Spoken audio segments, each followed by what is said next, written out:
There is a black ledger open on a kitchen table in the lamplight. A man has written down every dollar he owes. The number at the bottom of the page is $11,400. He does not sigh. He does not look away. He picks up a glass jar and drops in 3 folded dollars. 18 months later, that same ledger reads 0. He never signed a new loan. He never walked into a bank. He paid every cent with money he could hold in his own 2 hands. And the bank that was counting on him never even saw him leave. Now, hear me plainly. Every month you carry a balance. A man in a glass tower grows a little richer. You send him $20. He calls it interest. You call it Tuesday. He did not lift a shovel. He simply waited for you to owe him. That is the whole trade, and they are counting on you never learning what I am about to show you. My name is Amos. I am Amish. I have never borrowed a dollar in my life, not once, not ever. I have watched proud men in fine cars lose everything to a number on a statement, while plain men who owed nothing slept easy.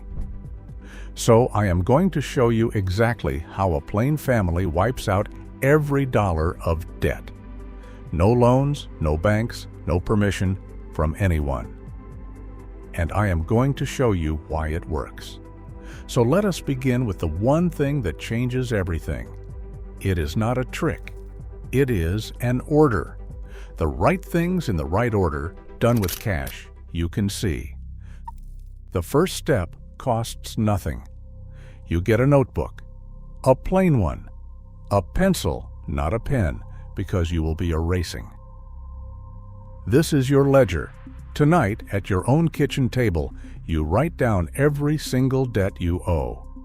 The credit card, the car, the store card you forgot about, the $40 you owe your brother, all of it.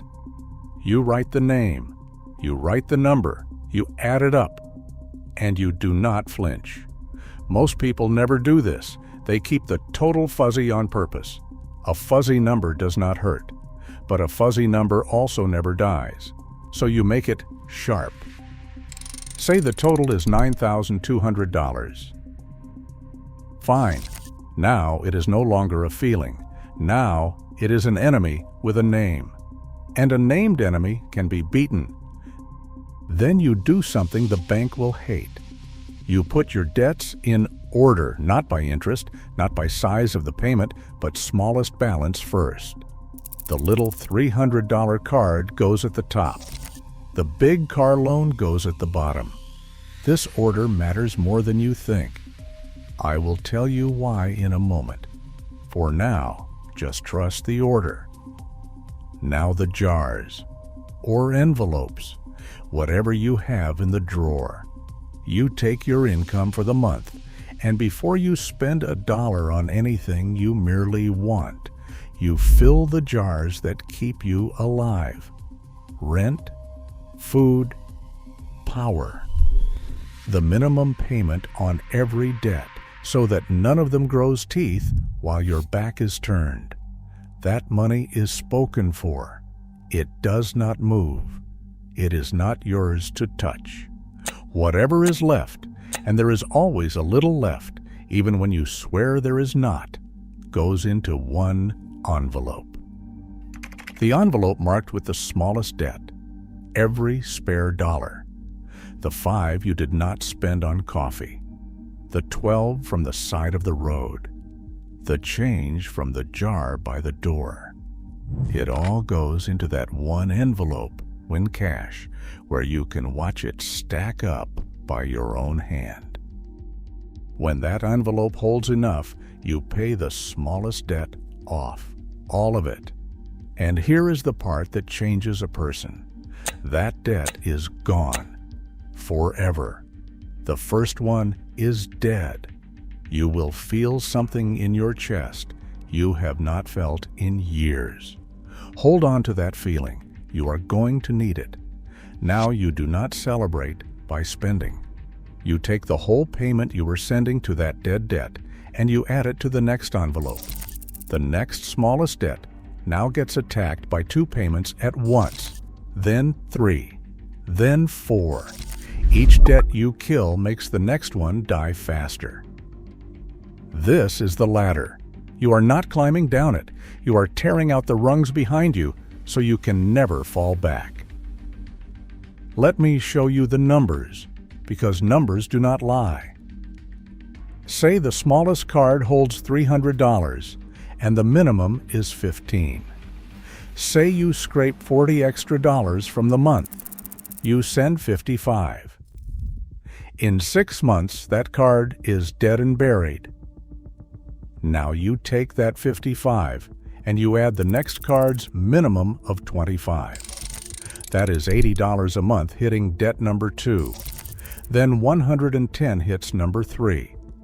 By the time you reach that car loan at the bottom, you are throwing $200, $300 at it every month, money that used to leak out of your life in nickels and dimes. You did not earn $1 extra. You just stopped letting your dollars scatter. Here is why this works, and it is not what the experts will tell you. They will say, pay the highest interest first. It is mathematically correct.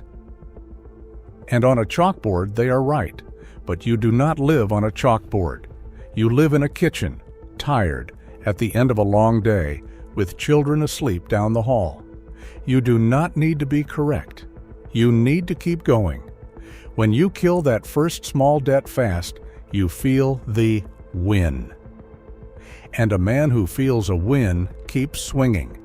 A man who stares at one giant number for 2 years quits. Every single time. I have watched it happen 100 times. So we trade a few dollars of interest for something worth far more.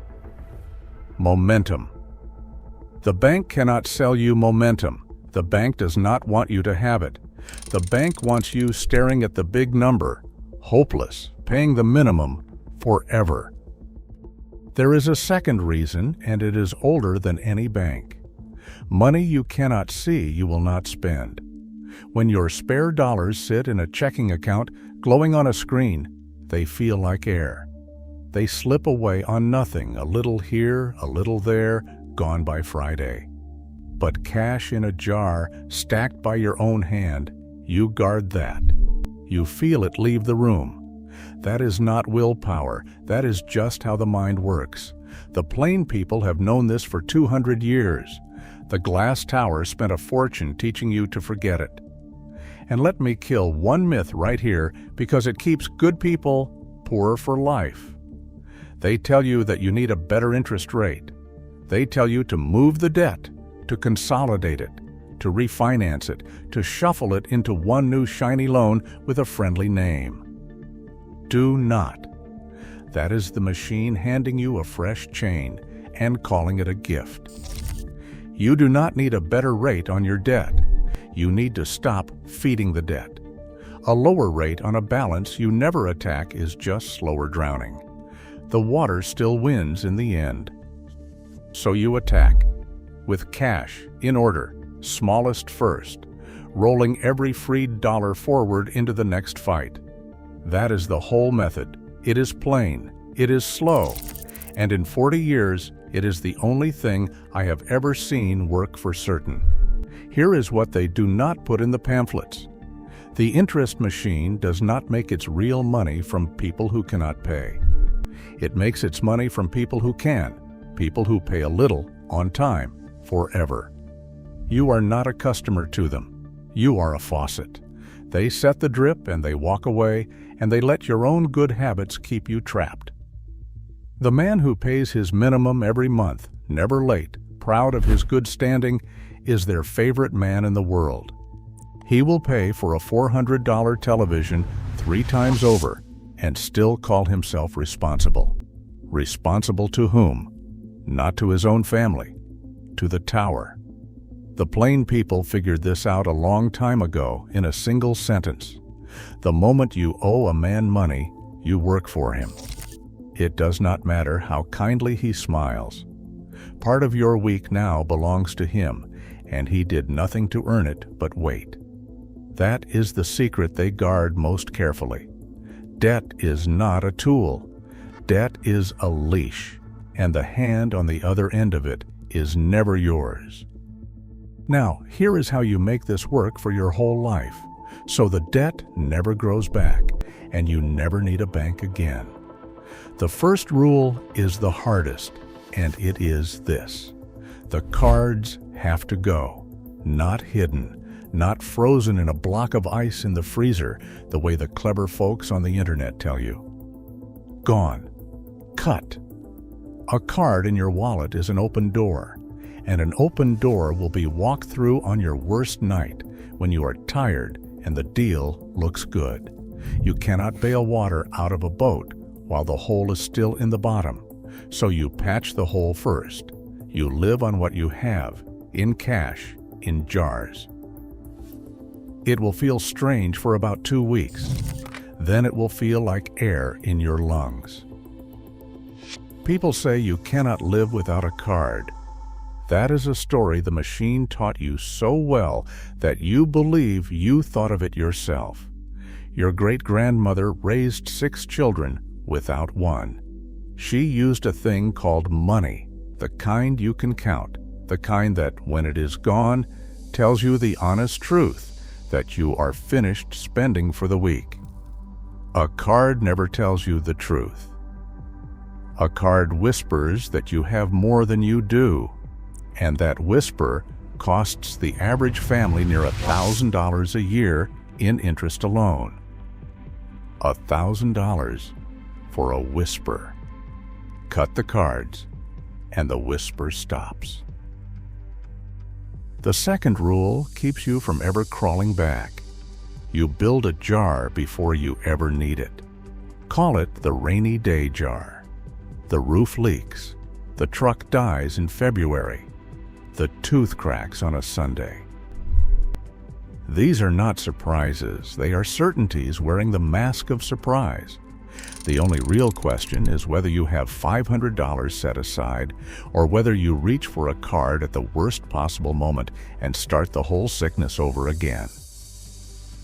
So every month before anything fun, a few dollars go into that jar. 5, 10, whatever you can spare. You are not saving for a dream. You are building a wall between your family and the next loan. The day that jar holds $500, you have quietly fired the bank from your life. The emergency comes, and it will come, and you pay it, and you feel nothing but calm. No phone call, no statement, no stranger to thank. The third rule is the cheapest, and it saves the most. It is the waiting rule. When you want a thing that is not food and not rent, you do not buy it that day. You write it down and you wait. A small thing, 3 days. A big thing, 30 days. Most wants do not survive the wait. The fever passes. You walk back into that store a month later and wonder what on earth the fuss was about. The thing you were ready to put on a card, the thing that would have cost you $40 in interest before you ever finished paying it off, you find you did not even want it. Debt is almost never about need. Debt is about the speed of wanting. So you slow the wanting down. The machine makes its money in the heat of the moment, with the bright lights and the easy yes. You take the heat away, and the easy yes turns into a quiet no. The fourth rule turns the screws faster. You find one small stream of money, and you point it straight at the ladder. Not a second job that breaks your health and steals your evenings. Something plain. You sell what you do not use and have not touched in a year. You do the thing your neighbor cannot do, and you let him pay you for it. You take $15, $30, $100, and not one single cent of it touches your normal life. It does not buy a treat. It does not feel like a reward for working hard. It goes into the envelope. It kills debt. A man who sends an extra $100 a month at his ladder finishes years sooner than the man who does not. Years of his own life, bought back, for the price of a few Saturdays. Now put it all together and see what you have built. The cards are gone, so no new debt can grow. The rainy day jar stands guard, so no emergency can send you back to the tower. The waiting rule cools the wanting, so you stop digging the hole you are climbing out of. And the extra stream throws fuel on the fire, so the whole ladder burns down faster every month than it did the month before. That is not a budget. A budget is a list of no's that you break by March. This is a system. A budget tells you no. A system makes the no unnecessary because the money is already where it belongs before you ever feel the want. And the quiet miracle is this. Each of these rules is small. None of them takes a degree. None of them takes a dollar you do not already hold in your hand. They take attention. They take a willingness to look at your real numbers without flinching, the way that man with the black ledger looked at his $11,400 and did not blink. The bank is betting you will never look. Prove the bank wrong. Let me tell you about my grandfather, because he taught me the only money lesson that ever truly stuck. He had hands like oak roots. He built furniture, the slow kind, the kind that outlives the man who buys it. And he never owed a soul a single dime in his long life. I asked him once when I was a boy why he would not borrow to buy more wood and build faster and sell more and have more. It seemed so obvious to me. Borrow a little, grow a lot. Everyone was doing it. The whole world was doing it. He set down his hand plane.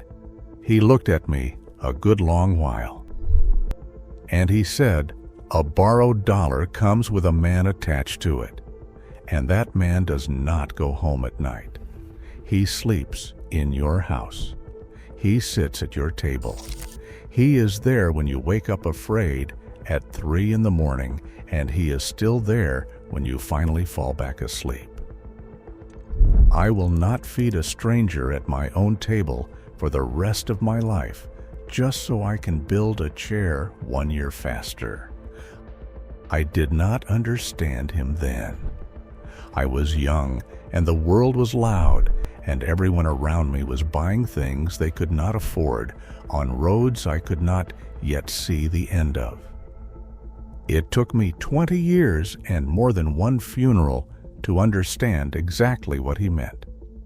A debt is not a number on a page. A debt is a piece of your future already spent, already gone, before you have even lived it.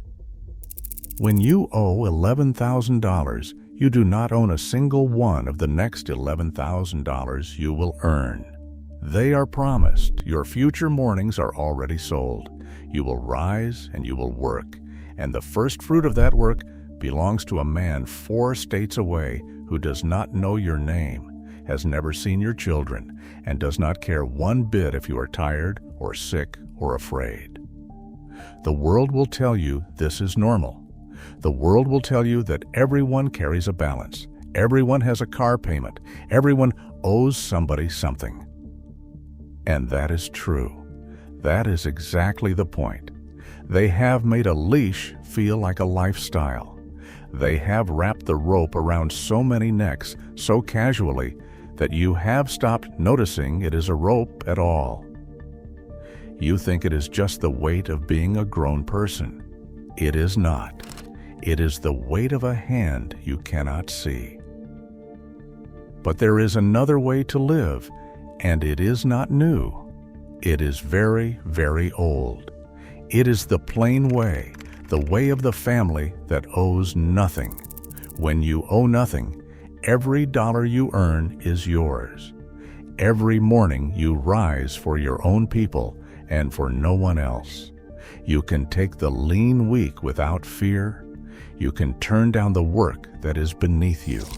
You can sit at your own table at night and know with a quiet certainty that no stranger sleeps in your house. That is not wealth. Plenty of poor men have it, and plenty of rich men never will. That is freedom, and it cannot be bought, because the very act of borrowing money to buy it destroys the thing you were trying to buy. My grandfather died with worn-out hands, a paid-off home, and a name every neighbor trusted on a handshake. He left no debt behind for anyone to clean up. He left chairs that his great-grandchildren sit in to this very day.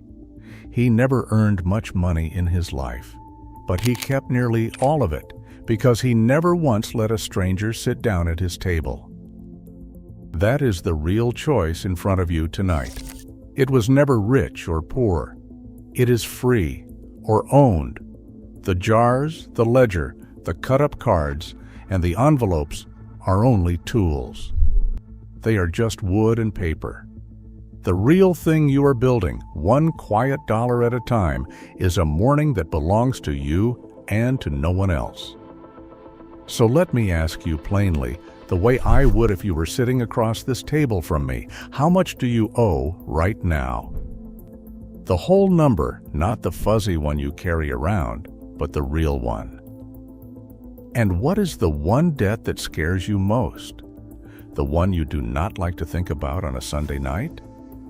Put it in the comments below. What state are you in, and what is the number on that statement? I read every one of these. The stories you send back are the reason I keep recording. Half the people watching owe more than they will ever admit. Be the one with the courage to admit it.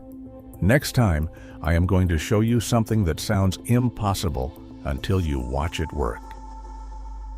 How a plain family of 7 puts a child through life, the wedding, the first home, the lean years in between, without ever borrowing a single dollar for any of it.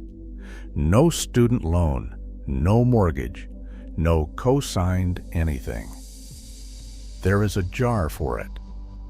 There is always a jar. And there is one small number set aside the very week each child is born that does almost all of the work by the time that child is grown. It is far smaller than you would guess. I will show you the number and how the quiet years do all the rest. Until then, stay steady, stay free, and remember, the people who built this country with their hands knew how to keep what they earned. We are only just beginning to remember.